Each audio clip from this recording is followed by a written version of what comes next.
Hello, my friend. I am Arthur Vale. Tonight, as the fire crackles inside this ancient cave, I want to tell you a story that has survived for more than 700 years. But before we begin, let me ask you something. Imagine belonging to the most powerful brotherhood in the world. Kings trusted you. Popes protected you. Armies feared you. Then one morning, your own king declared you an enemy. This is the mysterious story of the Knights Templar. Our story begins in the year 1119. The Crusades had transformed the Holy Land into a dangerous place. Thousands of Christian pilgrims traveled toward Jerusalem, hoping to visit sacred sites connected to their faith. But many never completed the journey. Roads were filled with thieves, bandits, and hostile forces. Travelers were robbed, injured, or killed. To protect these pilgrims, a small group of knights made a remarkable decision, one that would change history forever. The group called themselves the Poor Fellow Soldiers of Christ. Today, history remembers them by a different name, the Knights Templar. At first, they were far from powerful.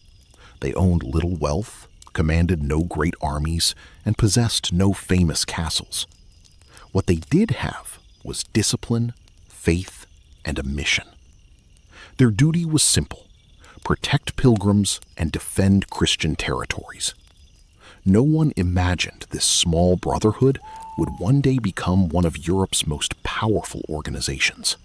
As the years passed, the reputation of the Knights Templar spread across Europe. Pilgrims trusted them. Nobles respected them. Church leaders praised them. Donations began arriving from every corner of Christendom. Wealthy families gifted land, gold, livestock, and buildings to support the order. What had started as a small brotherhood slowly transformed into a powerful institution. Their influence expanded beyond battlefields and holy sites, reaching the courts of kings and the highest levels of society.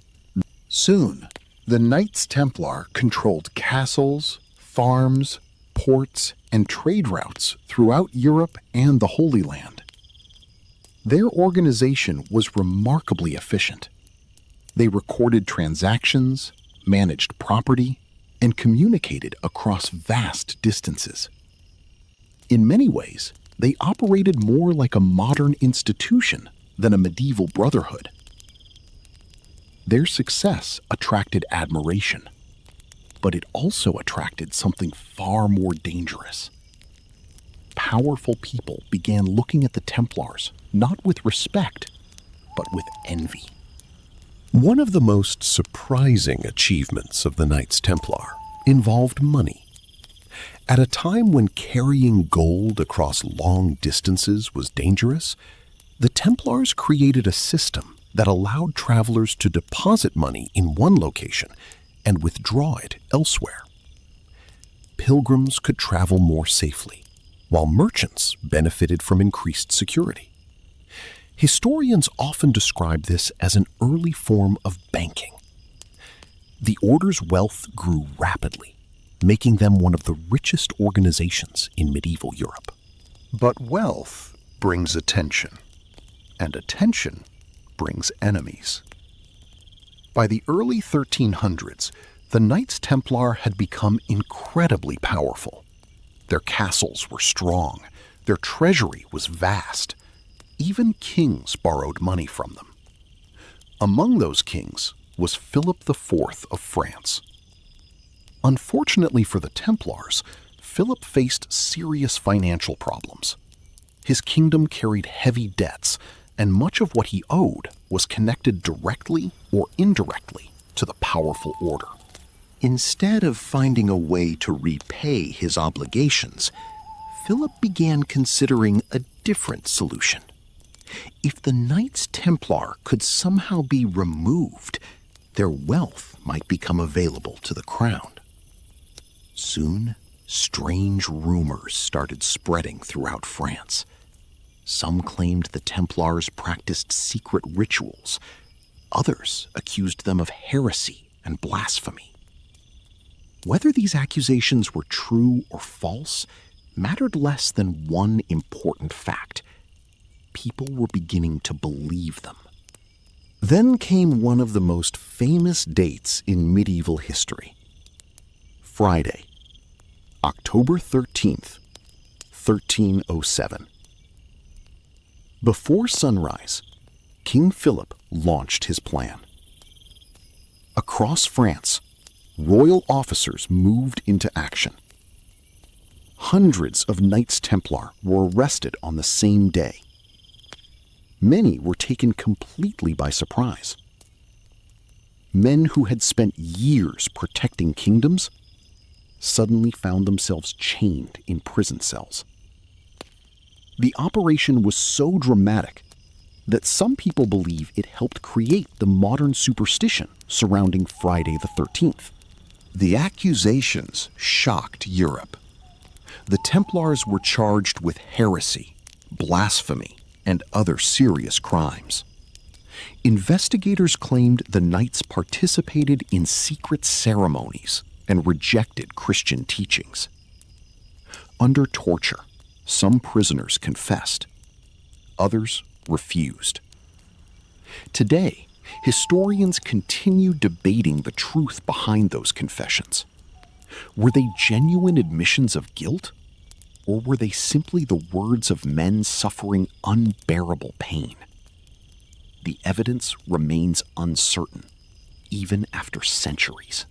At the center of the crisis stood Jacques de Molay, the Grand Master of the Knights Templar. For years, he had led the order through both success and hardship. Now, he faced imprisonment alongside his brothers. Despite pressure from authorities, Jacques continued defending the order's reputation. He denied many of the accusations and maintained that the Templars had served faithfully. His courage would eventually make him one of the most remembered figures in the entire story. Years passed while the investigations continued. Templar properties were seized, their castles changed ownership, their influence slowly disappeared.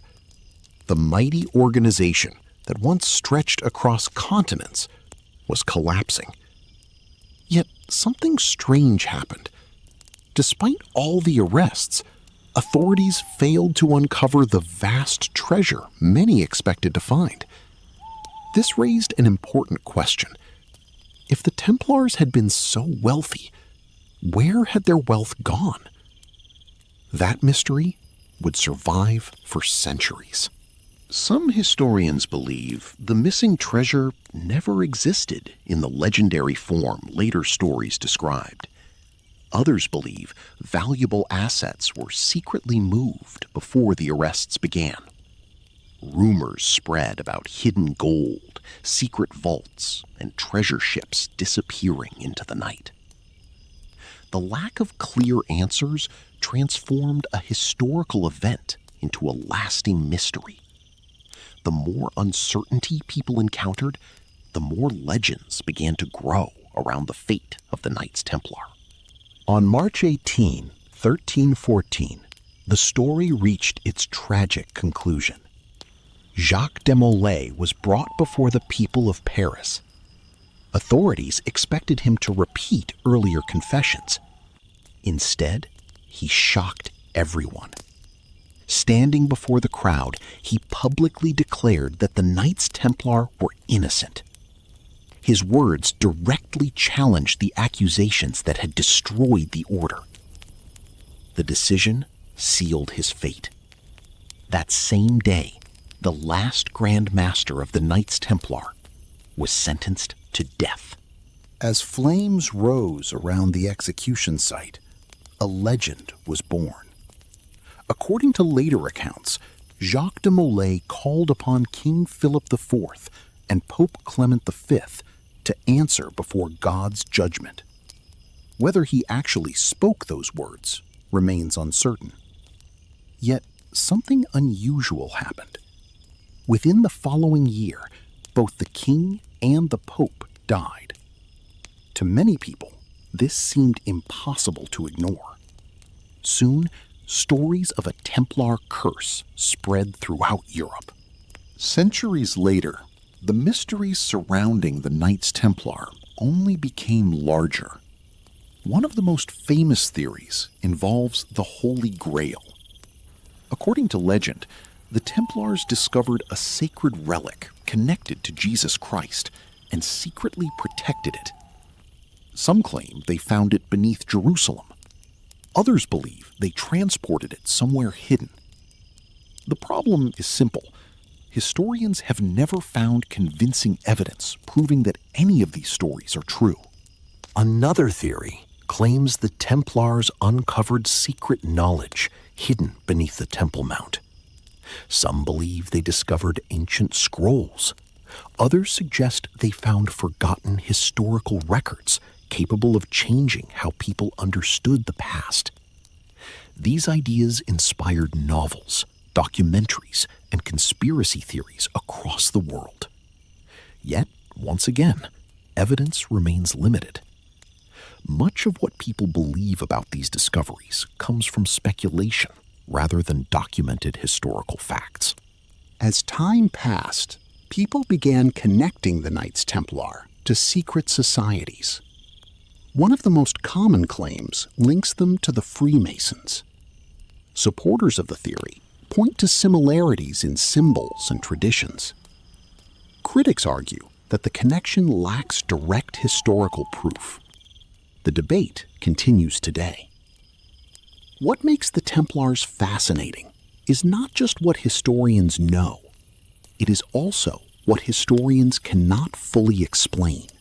Over the centuries, the Knights Templar became far more than a medieval military order. They became a legend.